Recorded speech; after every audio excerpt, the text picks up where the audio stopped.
Finally इंतजार की घड़ियां हुई खत्म। जिस चीज का डर क्रिकेट शायकीन को खाया जा रहा था वही सच साबित हुआ। पाकिस्तान क्रिकेट बोर्ड ने एशिया कप 2025 के स्क्वाड का ऐलान कर दिया एंड बाबर आजम को इस स्क्वाड से ड्रॉप कर दिया गया है। बाबर आजम के अलावा नसीम शाह एंड मोहम्मद रिजवान को भी इस स्क्वाड से ड्रॉप कर दिया गया है। हम इस वीडियो में डिटेल में स्क्वाड के एक एक प्लेयर की बात करेंगे। मैं हूं Mohammad Shoaib. Welcome to my YouTube channel runs and wickets, where every run counts and every wicket matters.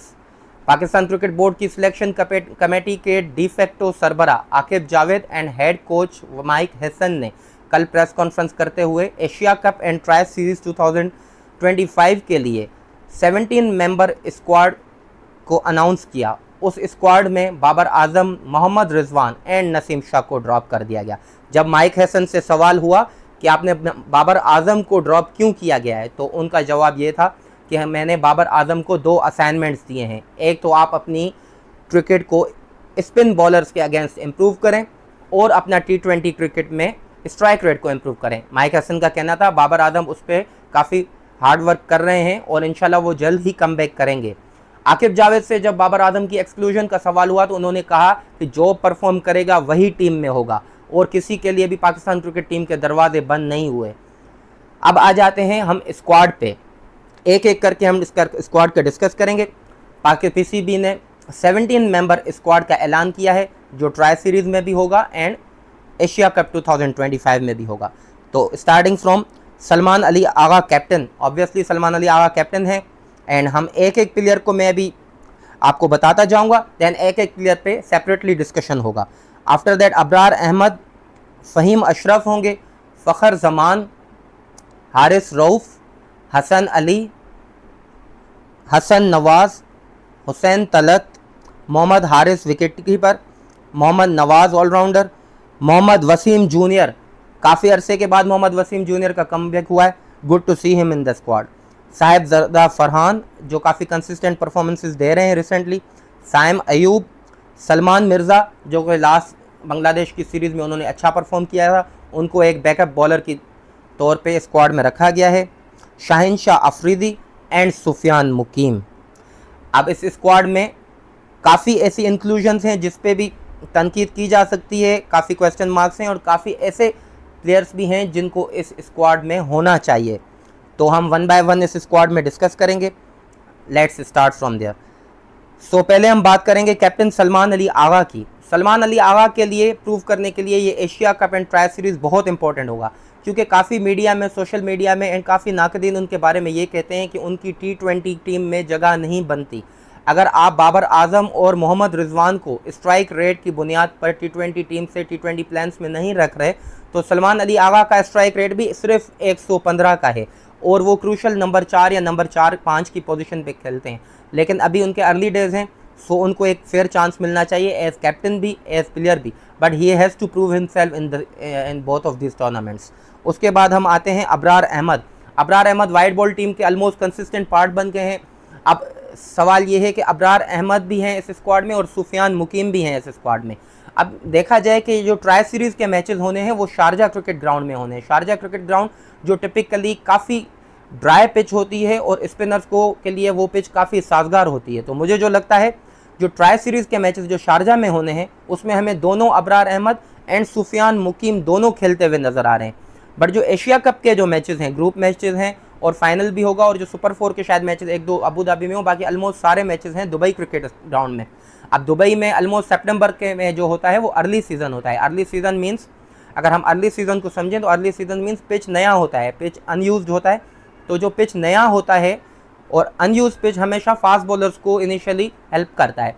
जैसे कि आपने 2021 के T20 वर्ल्ड कप में देखा जिसमें शाहिन शाह अफरीदी ने इनिशियल बस्ट मार के रोहित शर्मा, विराट कोहली एंड केएल राहुल को आउट किया था, वो भी नया पिच था। सो दुबई की स्टेडियम और दुबई की पिच हमेशा फास्ट बॉलर्स को सपोर्ट करती है। सो दुबई में आई डोंट थिंक सो कि अब्रार और सुफियान एक ही 11 में खेलते नजर आएंगे, फिर अब्रार या सुफियान में से कोई एक खेलेगा एंड देन आपको नवाज़ को खिलाना पड़ेगा ताकि आपकी टीम का बैलेंस बेहतर रहे। देन उसके बाद हम आ जाते हैं फ़हीम अशरफ। अब ये फ़हीम अशरफ उन 2 नामों में से है जिनकी इंक्लूजन पे सबसे बड़ा सवाल है। मैं आपको बताऊं, फ़हीम अशरफ चैंपियंस ट्रॉफी से पहले आउट ऑफ नोवेयर पाकिस्तान की स्क्वाड में आ गए। उसके बाद वो पाकिस्तान की वाइड बॉल दोनों ओडीआई एंड T20 के स्क्वाड में मुसलसल पाए जा रहे हैं। अब आप फ़हीम अशरफ की आप कारकर्दगी देखें कि उनके 42 T20 मैचेस हैं, उसमें उनकी एज अ बैट्समैन सिर्फ एक 50 है। अगर आप उनके एज बॉलर आप उनके स्टैट्स देखें कि 42 मैचेस में उनके 57 विकेट्स हैं, ऑलमोस्ट 28 का उनका स्ट्राइक रेट है एंड ऑलमोस्ट उनकी 25-26 की एवरेज है। अब उनकी जगह किसको होना चाहिए था, ये मैं आप इसको वीडियो में बता दूँ। फ़हीम अशरफ की जगह होना चाहिए था मोहम्मद अब्बास आफरीदी को। अब्बास आफरीदी को क्यों होना चाहिए? पाकिस्तान लेटली T20 क्रिकेट में मिडिल ओवर्स में विकेट्स लेने पे स्ट्रगल कर रहा है एंड अब्बास आफरीदी वो बॉलर है जो 6 से 14 ओवर्स तक विकेट्स लेने की कैपेबिलिटी रखते हैं। अब्बास आफरीदी ने 24 T20 मैचेस खेले हैं जिसमें उनके 38 विकेट्स हैं, ऑलमोस्ट 15 की एवरेज है एंड अच्छा खासा स्ट्राइक रेट है। एंड अब्बास आफरीदी के जो मोस्ट ऑफ द विकेट्स हैं 38 में से वो मिडिल ओवर्स में है, 6 से 14 ओवर्स के दरमियान। अब इस टेन्योर में आप देखें तो अब्बास आफरीदी वो बॉलर है जो पूरा 4 ओवर्स का बॉलर है और जितनी बैटिंग फ़हीम अशरफ करते हैं, अगर आप ये देखें कि फ़हीम अशरफ 2 छक्के लगा सके तो अब्बास आफरीदी भी 1 छक्का लगा ही सकता है। फ़हीम अशरफ के भी 57 में से 57 T20 मैचेस में सिर्फ एक 50 है। तो आप फ़हीम अशरफ को किस बुनियाद पे इस 11 में शामिल कर रहे हैं, ये समझ से बालातर है। एंड शारजा की पिचेस स्पिन फ्रेंडली पिचेस होंगी तो नंबर 7 की जो स्लॉट है जहाँ पे फ़हीम अशरफ को पाकिस्तान टीम की मैनेजमेंट खिलाना चाह रही है, तो आई थिंक वहाँ पे मोहम्मद नवाज़ ज़्यादा फिट होंगे। अगर दुबई की पिच की बात की जाए तो अब्बास आफरीदी को इस स्क्वाड में होना चाहिए। एंड हैविंग सेड दैट कि आपने 17 मेंबर स्क्वाड अनाउंस किया है, वैसे तो 15 मेंबर स्क्वाड अनाउंस करते हैं और इसमें ये रूल है कि ICC हो या एशियन क्रिकेट काउंसिल हो, वो ये कहते हैं कि कोई भी टीम 15 मेंबर स्क्वाड ट्रैवल करवा सकती है। अगर 15 से आप ज़्यादा ट्रैवल करवाएंगे तो उसका ख़र्चा होटलिंग का एंड ट्रैवलिंग का वो होस्ट क्रिकेट बोर्ड को जो होम क्रिकेट बोर्ड होगा उसको पे करना पड़ेगा। तो पाकिस्तान ने 17 मेंबर स्क्वाड अनाउंस किया है तो इसमें डेफिनेटली अब्बास आफरीदी को होना चाहिए था एंड फ़हीम अशरफ को इस स्क्वाड में नहीं होना चाहिए, उनकी इस T20 टीम में जगह नहीं बनती।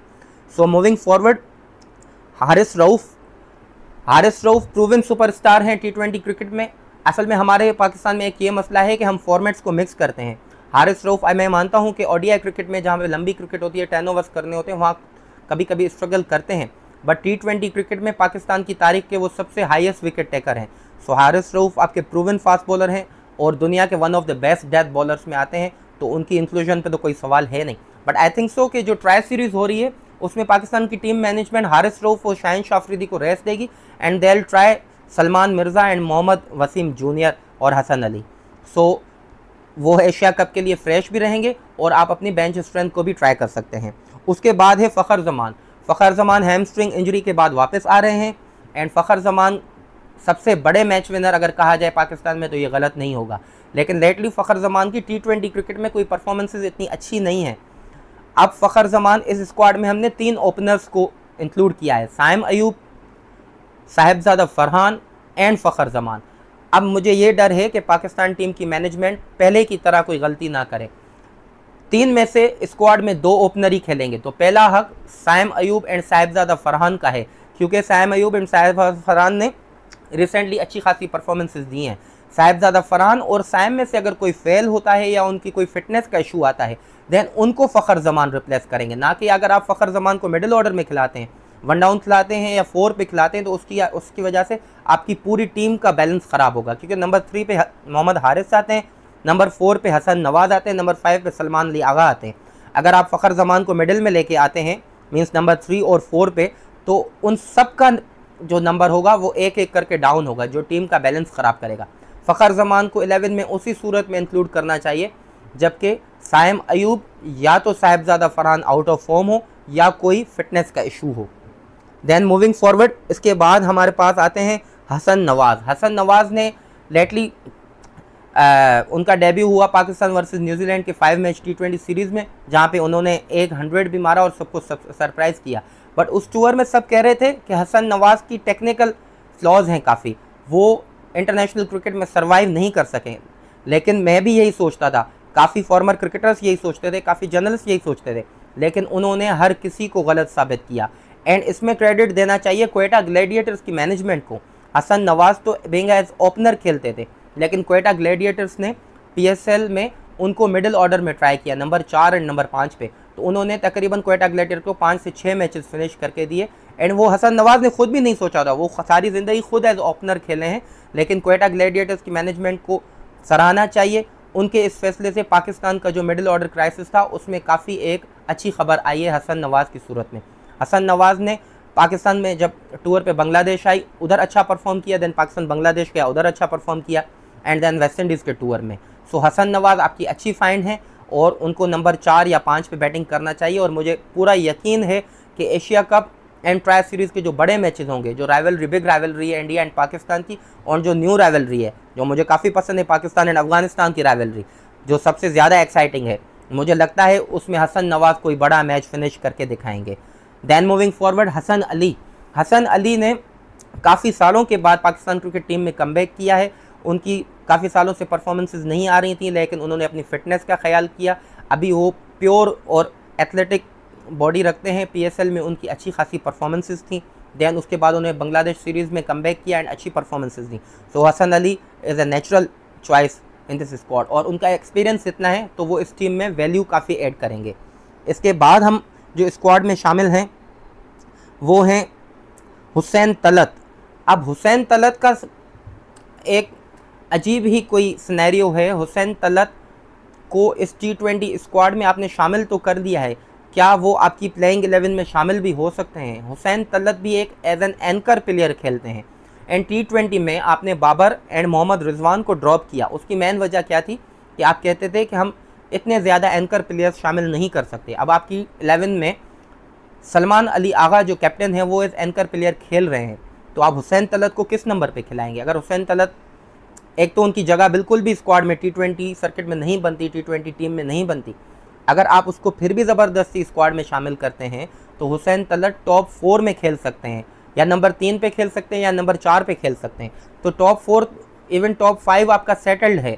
तो आप अगर हुसैन तलत को नंबर 6 पे खिला रहे हैं या नंबर 7 पे खिला रहे हैं, तो क्या उनमें इतनी मसल पावर है जो वो आखिर में डेथ ओवर्स में स्लॉगिंग कर सकें? तो इसका जवाब है नहीं। हुसैन तलत की जगह स्क्वाड में किसको होना चाहिए? मेरे पास 2 ऑप्शन है। नंबर 1 इरफान खान न्याजी। इरफान खान न्याजी को इस स्क्वाड में क्यों शामिल होना चाहिए? एक तो इरफान खान न्याजी पाकिस्तान के सबसे फिटेस्ट प्लेयर हैं। वो अगर बैट से आपको परफॉर्म नहीं करके देंगे तो फील्डिंग में आपको इतने रन्स रोक के सकते हैं और ऐसा कैच आपको पकड़ के दिखा सकते हैं जो आपकी किसी भी मैच का नतीजा बदल सकता है। एंड नंबर 2, इरफान न्याजी की जो मसल पावर है वो एक आइडियल प्लेयर हो सकते हैं नंबर 6 या 7 की पोजीशन पे डेथ ओवर्स में स्लॉगिंग करने के लिए। इसमें नंबर 2 ऑप्शन भी आपके पास है, वो है Abdul Samad. Abdul Samad last year 2 years में नेशनल T20 में नंबर 6 या 5 की पोजीशन पे अच्छा परफॉर्म करते हैं। उनकी मसल पावर भी अच्छी है और नंबर 5 या 6 पे बैटिंग करने का उनका काफ़ी वसी तजर्बा है। वो आपने PSL में भी देखा एंड आप पाकिस्तान शाहीन्स के मैचेस में भी उनकी परफॉर्मेंसेस देख रहे हैं। उसके बाद हम डिस्कस करते हैं खुशदिल शाह। खुशदिल शाह को होना चाहिए बिल्कुल इस स्क्वाड में। खुशदिल शाह लास्ट ईयर जब इसी ईयर स्टार्टिंग में जब चैंपियंस ट्रॉफी में उन्होंने कमबैक किया तो उससे पहले उन्होंने बांग्लादेश प्रीमियर लीग में काफ़ी अच्छी परफॉर्मेंसेस दी और वो सबसे फिट प्लेयर हैं नंबर 6 की स्लॉट पे। सो खुशदिल शाह को होना चाहिए बिल्कुल, एंड राइटली सो वो स्क्वाड में इंक्लूडेड है। उसके बाद मोहम्मद हारिस को बतौर विकेट कीपर शामिल किया है और वो टॉप 3 में बैटिंग करते हुए आपको नज़र आएंगे। अब काफ़ी लोग हारिस को बहुत तनकीद का निशाना बनाते हैं कि वो इनकन्सिस्टेंट हैं, उनकी शॉट सिलेक्शन अच्छी नहीं है एंड वो अपनी विकेट थ्रो करते हैं। देखें T20 cricket high risk and high intensity cricket है। आपकी टीम में 1 या 2 प्लेयर ऐसे होना चाहिए जिसको मैनेजमेंट आप कहे कि आप अटैक करें, आप बॉल 1 से अटैक करें। अगर विकेट कोई इतना बड़ा मुश्किल नहीं है, जैसे रिसेंटली बांग्लादेश के सीरीज़ में मीरपुर के स्टेडियम का विकेट बहुत मुश्किल था, यहाँ पे आप T20 का जो एशिया कप खेल रहे हैं, आप ना कोई पर्थ में खेल रहे हैं, ना आप कैपटाउन में खेल रहे हैं, ना आप MCG में खेल रहे हैं। ये दुबई की विकेट्स पे होगा, ट्राई सीरीज शारजा की विकेट्स पे होगी एंड मूविंग फॉरवर्ड आप जब T20 वर्ल्ड कप खेलने जाएंगे तो वो भी आप श्रीलंका में होंगे, तो उधर हाई रिस्क क्रिकेट खेलते हैं। तो पाकिस्तान टीम में एक प्लेयर ऐसा होना चाहिए जिसको मैनेजमेंट इतना फेथ दे कि आप कितना भी फेल हों आप टीम में रहेंगे। जो भी हाई इंटेंसिटी या हाई रिस्क क्रिकेट खेलते हैं वो 10 मैचेस में 3 या 4 मैचेस में ही परफॉर्म कर सकते हैं। सो आप मोहम्मद हारिस पे फेथ रखें, वो बड़े मैचेस में आपको अच्छा परफॉर्म करके दिखाएंगे। देन मोहम्मद नवाज का कमबैक भी अभी जब पाकिस्तान ने बांग्लादेश का टूर किया, out of nowhere Mohammad Nawaz का कमबैक हुआ। काफ़ी तनकीद हुई मीडिया एंड सोशल मीडिया की जानिब से कि मोहम्मद नवाज किस परफॉर्मेंस की बुनियाद पर वापस आए, बट जैसे भी उनका कमबैक हुआ, जब वो वापस आए तो उन्होंने परफॉर्म किया और ख़ास तौर पे वेस्ट इंडीज़ के ख़िलाफ़ T20 सीरीज़ में उनकी बॉलिंग परफॉर्मेंसेस बहुत अच्छी थी और उन्होंने कलीदी किरदार अदा किया पाकिस्तान की जीत में वेस्ट इंडीज़ के ख़िलाफ़ जो T20 सीरीज़ हुई। After that Wasim junior good to see him back. Wasim junior वो हैं जो मिडिल ओवर्स जो 6 से 14 ओवर्स होते हैं and death overs 15 to 20 overs, उसमें आपके लिए एक आइडियल बॉलर हो सकते हैं क्योंकि उनकी रिवर्स स्विंग अच्छी है एंड उनकी लाइन और लेंथ अच्छी है, लेंथ बॉलिंग अच्छी करते हैं और विकेट टू विकेट बॉलिंग करते हैं। और सबसे बड़ी बात, उनकी पेस भी कंसिस्टेंट है जो 135 से 145 के दरमियान होती है। इन केस अगर हारिस रऊफ अनफिट होते हैं या वो डिलीवर नहीं कर पाते या उनका टूर्नामेंट बुरा चाहता है तो ये हारिस रऊफ की रेडीमेड रिप्लेसमेंट है। जैसे आपको पता है 2023 के वर्ल्ड कप के स्क्वाड में मोहम्मद वसीम जूनियर थे। स्क्वाड में जब उनका नाम अनाउंस हुआ तो कोई भी इन पर ट्रस्ट करने को तैयार नहीं था, लेकिन जब टूर्नामेंट के सेकंड हाफ में वसीम जूनियर को इंक्लूड किया गया तो उन्होंने 3 से 4 मैचेस में ही बहुत इम्पैक्टफुल परफॉर्मेंसेस दी जो पूरी दुनिया ने देखी कि वसीम जूनियर की कैपेबिलिटी क्या है। मैं तो अभी भी कहता हूँ वसीम जूनियर को आपने काफ़ी टाइम ज़ाया किया है। वो 2021-22 से T20 टीम में एंड वनडे टीम के आपके रेगुलर रुकन होने चाहिए थे। खैर देर आए दुरुस्त आए, हसन अली के साथ मोहम्मद वसीम जूनियर अच्छा बैकअप होगा क्योंकि आपकी जो मैन स्ट्रेंथ बॉलिंग है वो शाहीन शाह अफरीदी एंड हारिस रऊफ होंगे along with the 2 spinners. And उसके बाद है हमारे पास साहिबजादा फरहान कंसिस्टेंटली परफॉर्म करते आ रहे हैं। उनकी परफॉर्मेंसेस उनके लास्ट तकरीबन रिसेंट पास में 3 से 4 मैन ऑफ द मैचेस हैं T20 क्रिकेट में। So he is good to go, वो पहली चॉइस होंगे साइम अयूब के साथ। आफ्टर दैट साइम अयूब जब से साउथ अफ्रीका में जो उनका इंजरी का शिकार हुए उसके बाद जो उन्होंने कमबैक किया है, साइम अयूब की परफॉर्मेंसेस वैसी नहीं है। साइम अयूब को भी अपनी परफॉर्मेंसेस को इम्प्रूव करना पड़ेगा एंड उन्होंने अब काफ़ी क्रिकेट खेल ली है और वो इस टीम का परमानेंट पार्ट है और इस टीम की कोर ग्रुप जो है वो उसका हिस्सा है। तो साइम अयूब पे भी काफ़ी जिम्मेदारी आयद होती है कि वो अच्छा परफॉर्म करें with the bat and with the ball वो वैल्यू ऐड करें, क्योंकि अगर वो परफॉर्म नहीं करेंगे तो इसी स्क्वाड में उनकी रिप्लेसमेंट के लिए लिहाज से फ़खर जमान मौजूद हैं। उसके बाद इस स्क्वाड में शामिल किया गया है दी यंग सेंसेशन सलमान मिर्ज़ा को। सलमान मिर्ज़ा ने लाहौर कलंदर की जानिब से इस सीज़न PSL में काफ़ी अच्छी परफॉर्मेंसेस दी जिसकी वजह से उनको बांग्लादेश की सीरीज़ में शामिल किया गया जहां उनकी परफॉर्मेंसेस काफ़ी डिसेंट थी। बट सवाल ये है कि वो मैचेस हुए थे बांग्लादेश के मीरपुर स्टेडियम में जहां बॉल बैट पे इतनी आसानी से आ नहीं रहा था और बांग्लादेश की बैटिंग लाइनअप भी कोई काफ़ी स्ट्रॉन्ग नहीं है। सो हमारे पास कोई इतनी बड़ी केस स्टडी या कोई सैम्पल साइज़ मौजूद नहीं है कि हम इतना जज कर सकें। सो सलमान मिर्ज़ा को आप ट्राई सीरीज़ में ट्राई कर सकते हैं कि वो कैसी परफॉर्मेंसेस देते हैं, बट आपकी जो मेन बॉलिंग होगी वो शाहीन शाह अफरीदी एंड हारिस रऊफ होंगे अलॉन्ग विद हसन अली और वसीम जूनियर। सो उनको भी प्रूव करना है। उसके बाद शाहीन शाह अफरीदी की बात करते हैं। शाहीन शाह अफरीदी हमारे T20 और वनडे हो या टेस्ट हो हमारे पेस अटैक को लीड करते हैं। शाहीन शाह अफरीदी की लेटली परफॉर्मेंसेस इतनी अच्छी नहीं है। जब से 2022 वर्ल्ड कप में 2022 के T20 वर्ल्ड कप में उनकी इंजरी का इशू हुआ उसके बाद उनकी पेस में काफ़ी ड्रॉप आया है। पहले वो 150, 146, 147 पे रेगुलरली बॉलिंग करते थे। उनका जो एवरेज पेस था वो ऑलमोस्ट था 138 से 145 के दरमियान, लेकिन जब से वो उस इंजरी से वापस आए हैं तो उनका एवरेज पेस काफ़ी ड्रॉप हुआ है, वो चला गया है 125 से 135 के दरमियान। एंड शाहीन शाह अफरीदी का दूसरा इशू ये है कि वो न्यू बॉल से तो काफ़ी अच्छा स्पेल करते हैं। न्यू बॉल जो उनका राइट हैंडर को बॉल अंदर आता है, जब वो बॉल 145 टू 150 के साथ आता था तो वो बैट्समैन उसको टैकल नहीं कर पाते थे। अब वही बॉल अगर 132 से 138 के दरमियान आ रहा है तो बैट्समैन के लिए टैकल करना काफ़ी ईजी हो जाता है।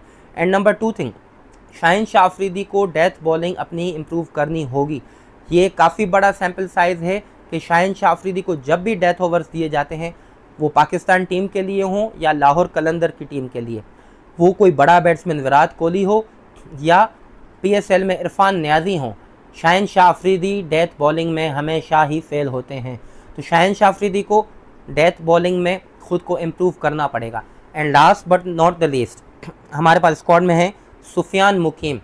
सुफियान मुकीम एक लेफ़्ट आर्म स्पिनर हैं, उन्होंने लेटली काफ़ी अच्छी परफॉर्मेंसेस दी हैं। उनका अगर आप इकॉनमी रेट देखें और स्ट्राइक रेट देखें काफ़ी इम्प्रेसिव है। सुफियान मुकीम को एशिया की कोई बड़ी टीम्स ने इतना खेला नहीं है, सो वो एक सरप्राइज़ पैकेज के तौर पे किसी भी टीम को डिस्टर्ब कर सकते हैं। अब हमने ये सारा स्क्वाड डिस्कस कर लिया, अब आते हैं Asia cup and try series में पाकिस्तान के चांसेस पे। सबसे पहले मैं ट्राई सीरीज़ की बात करूं, ट्राई सीरीज़ में पाकिस्तान, यूएई एंड अफ़गानिस्तान की टीमें शामिल हैं। अब अफ़गानिस्तान शारजा के ग्राउंड पे मुझे लगता है कि अफ़गानिस्तान फेवरेट्स मैं उनको करार दूंगा, क्योंकि अफ़गानिस्तान इस दुनिया में सबसे ज़्यादा अच्छे स्पिनर्स अपने पास रखता है, चाहे वो राशिद खान हो, चाहे वो मोहम्मद नबी हो, चाहे वो नूर अहमद हो, चाहे वो मुजीब हो। अब आई डोंट नो कि उन्होंने स्क्वाड में भी वो किस किस को शामिल करते हैं, लेकिन अफ़गानिस्तान को शारजा पे हराना काफ़ी मुश्किल होगा। तो पाकिस्तान को भी चाहिए कि जैसे पाकिस्तान ने लास्ट ईयर जब इंग्लैंड आई थी तो उन्होंने वो एक रेडीमेड अरेंजमेंट करके पंखे लगा के वो स्पिन ट्रैक्स बनाए थे, तो जितने भी दिन है पाकिस्तान अपना कैंप अगर लाहौर में लगाता है या शारजा जाता है पाकिस्तान कैंप लगाने, तो स्पिन ट्रैक्स पे प्रैक्टिस करे एंड काफ़ी प्रैक्टिस करे। एंड पाकिस्तान भी शारजा के ट्रैक्स पे अगर अफ़गानिस्तान को न्यूट्रलाइज करना चाहता है तो पाकिस्तान भी 2 मैन स्पिनर्स के साथ जाए। And moving forward to Asia Cup, Asia Cup Dubai में होगा, जहाँ पे मुझे लगता है इंडिया फेवरेट है, क्योंकि उनका लाइनअप काफ़ी स्ट्रॉन्ग हो सकता है। अभी तक इंडिया ने अपना स्क्वाड अनाउंस नहीं किया, बट इंडिया इस टूर्नामेंट में एज फेवरेट्स एंटर होगा। आपको क्या लगता है कि एशिया कप और ट्राई सीरीज़ में कौन सी टीम फेवरेट हो सकती है? अपनी राय कमेंट बॉक्स में बताएं। हमारे चैनल को लाइक करें, सब्सक्राइब करें एंड बेल आइकन दबाएं ताकि आपको अगली आने वाली वीडियोस का नोटिफिकेशन मिल सके। मिलते हैं अगली वीडियो में।